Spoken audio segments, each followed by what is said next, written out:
Hello, and welcome to Read and Reflect, where literature becomes a lens to explore our world, past, present, and future. I'm Jason Smith, and I'm honored to be bringing you this episode on May 1st, International Workers' Day, a day of remembrance, resistance, and resolve. May Day isn't about sales or sunshine. It's about struggle. It marks the historic battles fought by working people, many of them immigrants, women, and radicals, for the rights so many of us now depend on. The 8-hour workday, the weekend, sick leave, minimum wage, and the right to unionize. These rights were not given. They were won, in the streets, in the factories, and yes, even on the gallows. They were demanded by movements that were demonized in their time. And that's why we must continue to remember them, especially through stories like the one we're discussing today. So on this day of reflection and action, we turn to Martin Duberman's Haymarket, a novel that doesn't just depict labor history. It brings it to life in vivid, unforgettable detail. Martin Duberman's Haymarket, published in 2003, is a work of historical fiction that dramatizes the events of the Haymarket Affair of 1886, which took place in Chicago. But to call it just a retelling would be an understatement.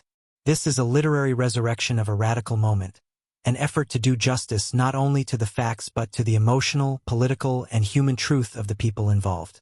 The novel centers on Lucy Parsons and her husband Albert Parsons. Lucy is a fierce, brilliant, formerly enslaved black woman who becomes a radical activist. Albert is a white Texan, once a Confederate soldier, who undergoes a political awakening and joins the labor movement. Their partnership, personal and political, drives the heart of the novel. We also meet August Spies, a German immigrant and anarchist editor, and a constellation of fictional characters who represent the hopes, doubts, and contradictions of the time. Workers, reformers, capitalists, police officers, and journalists. At the novel's core is a haunting reality. On May 4, 1886, during a rally for labor rights in Haymarket Square, a bomb exploded. Police fired on the crowd. Chaos followed. 8 anarchists were arrested not for throwing the bomb, but for allegedly inciting violence. Several were executed. The real crime, Duberman suggests, was that they dared to challenge the capitalist order. To understand Haymarket, we have to understand the world it depicts. The late 19th century was the Gilded Age, a time of booming industry and extreme inequality. Wealth was concentrated in the hands of a few tycoons, while the working class toiled in sweatshops, mills, and factories. There were no labor protections, no safety nets, and no limits on exploitation. It was also a time of immense immigration. Many of the most radical labor organizers, like August Spies and Albert Parsons, were immigrants or closely allied with immigrant communities. Their politics were shaped by European socialist and anarchist traditions, and they believed deeply in international solidarity. The 8-hour day wasn't a slogan. It was a survival demand. Workers were dying in factories, crushed by machines, overworked, underpaid, and disposable.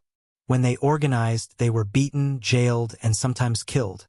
And in this volatile climate, the Haymarket rally was meant to be peaceful. But the bomb gave the state an excuse to crush dissent. The trial that followed was a farce of justice. Evidence was weak. The press incited panic. The court sentenced men to death not for what they did, but for what they believed. Albert Parsons, in court. If you think that by hanging us you can stamp out the labor movement, then hang us. Here you will tread upon a spark. But there and there and there, behind you, and in front of you, and everywhere, flames will blaze up. Duberman doesn't just recount this history, he makes us feel it. He wants us to sit in the courtroom, to smell the sweat of the printing presses, to hear the whispers of conspiracy and the thud of police batons. In a pivotal scene, Albert Parsons addresses a skeptical, upper-class audience at Princeton Hall, confronting them with the stark realities faced by the working class. "I'm in the habit," Albert continued, "of speaking before meetings composed of people who by their labor supply you with all these nice things you wear while they themselves are forced to dress in coarse and common garments.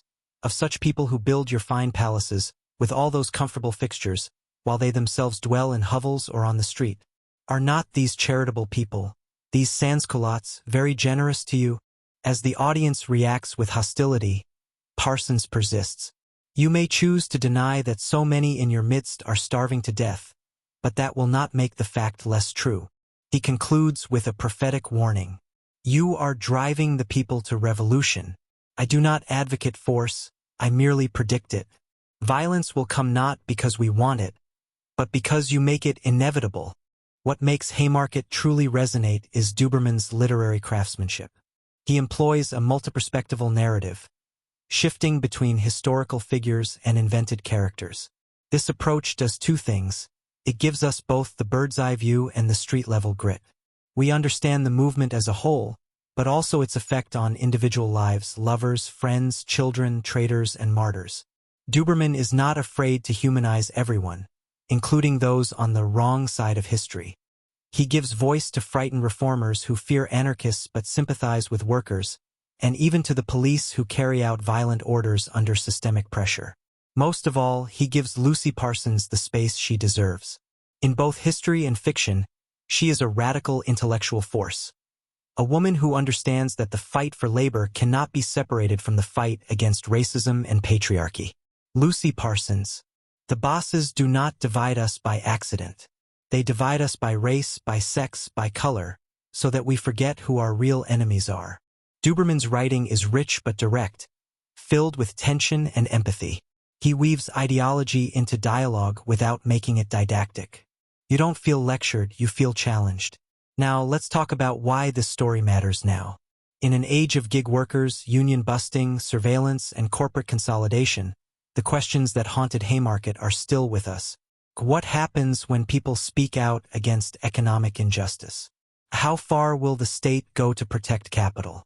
Can diverse, fractured movements come together to demand change? In 1886, the radicals were called terrorists. Today, we still see protesters labeled thugs or anarchists as a way to discredit social movements, whether it's labor strikes, climate actions, or racial justice protests. And perhaps most chilling is this: the Haymarket anarchists were convicted not for violence, but for their words. That should give us pause. Fictionalized quote from the novel. The state does not fear bombs. It fears ideas that catch fire. Duberman warns us that repression of speech, especially radical speech, is a warning sign of authoritarianism.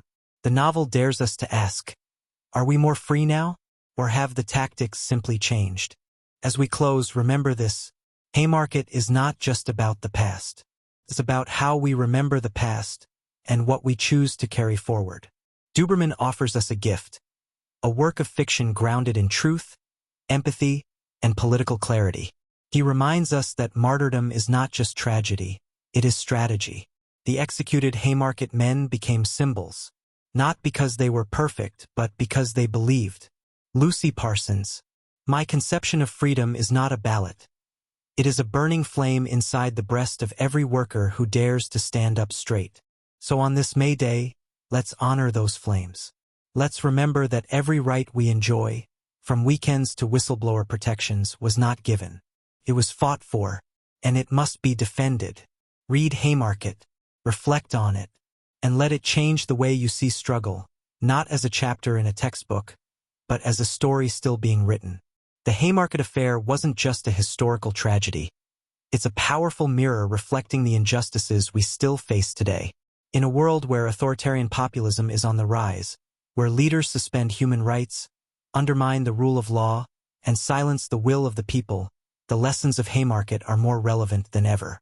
In 1886, the working class in Chicago was punished not for violence, but for daring to challenge the system, a system that privileged the few while exploiting the many.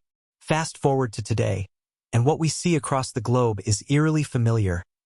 Governments criminalizing protest, vilifying unions, and stripping away basic rights in the name of order and security.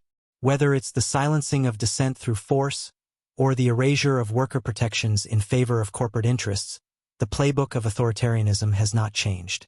But here's where Haymarket offers us a crucial insight. It wasn't just a defeat. It was a turning point, a spark that caught fire. The Haymarket martyrs, Spies, Parsons, Ling, were not executed for their actions. They were executed for their ideas. They were martyrs not because they were violent, but because they challenged a system that prioritized wealth over human dignity. And so, as we face today's crisis, we must ask ourselves, how do we cope with these growing injustices? How do we fight when it feels like the forces of oppression are rising again? Haymarket teaches us that the antidote to injustice is not despair. It's solidarity. It's the belief that ordinary people, united in resistance, can face down even the most powerful institutions. The martyrs of Haymarket did not die in vain. They left a legacy. While the names of the judges and the executioners have faded into history, the words of Albert Parsons, August Spies, and Louis Ling still resonate. August Spies said it best. Let the world know that in AD 1886, in the state of Illinois, men were sentenced to death because they believed in a better future. That future is ours to create, and it begins when we organize, resist, and speak up, even when the odds seem insurmountable. It's about standing up, no matter the cost, and knowing that our fight for justice is part of a larger, unbroken chain of resistance.